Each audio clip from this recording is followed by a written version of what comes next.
Salut à tous. Si vous pensez que travailler dur toute votre vie vous rendra riche, ce résumé va sûrement vous surprendre.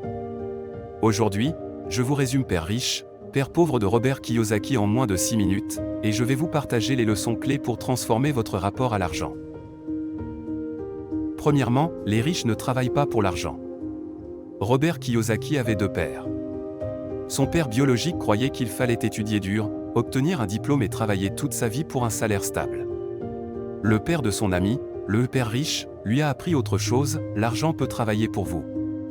Si vous ne travaillez que pour un salaire, vous restez coincé dans ce qu'il appelle la course du rat, vous travaillez, vous payez vos factures, et recommencez encore et encore. Pour sortir de cette boucle, il faut commencer à créer des revenus qui continuent même quand vous ne travaillez pas activement. Par exemple, investir dans une petite entreprise, des actions ou même dans un projet en ligne qui rapporte régulièrement. Deuxièmement, l'éducation financière est la clé. À l'école, on apprend à lire, écrire, compter. Mais très peu sur la façon de gérer l'argent. Résultat, beaucoup de personnes finissent endettées ou dépendantes d'un seul salaire.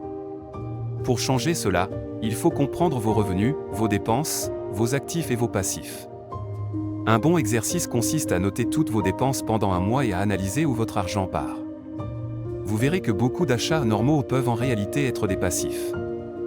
L'éducation financière ne se limite pas à savoir compter, il s'agit aussi de savoir investir, comprendre les risques et identifier les opportunités. Même 10 minutes par jour à apprendre sur l'argent peut faire une énorme différence sur plusieurs années.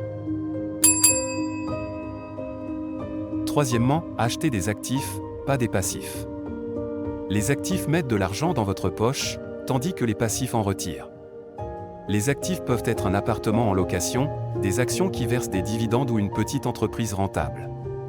Les passifs, eux, incluent des achats à crédit comme une voiture, des gadgets coûteux ou des dépenses inutiles. Avant chaque achat, posez-vous la question, est-ce que cela me rapporte de l'argent ou est-ce que cela m'en coûte ? Même de petits changements dans vos habitudes d'achat peuvent avoir un impact énorme sur votre futur financier. Quatrièmement, devenez entrepreneur ou investisseur. Avoir un emploi stable est sûr, mais cela limite vos possibilités. Les personnes financièrement libres ont souvent plusieurs sources de revenus. Même un petit projet à côté, s'il est bien géré et réinvesti intelligemment, peut créer un flux de revenus passifs. Par exemple, vous pouvez lancer une boutique en ligne, investir dans une formation qui vous permet d'acquérir une compétence rentable, ou investir progressivement dans des actions ou de l'immobilier. L'important est de passer à l'action et de ne pas attendre le moment parfait.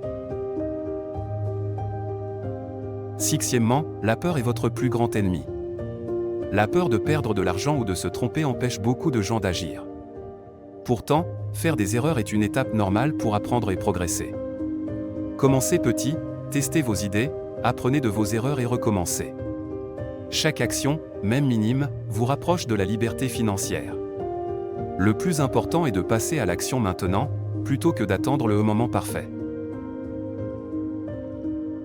La liberté financière se construit en comprenant l'argent, en investissant dans les bons actifs, en multipliant vos sources de revenus et en agissant malgré la peur.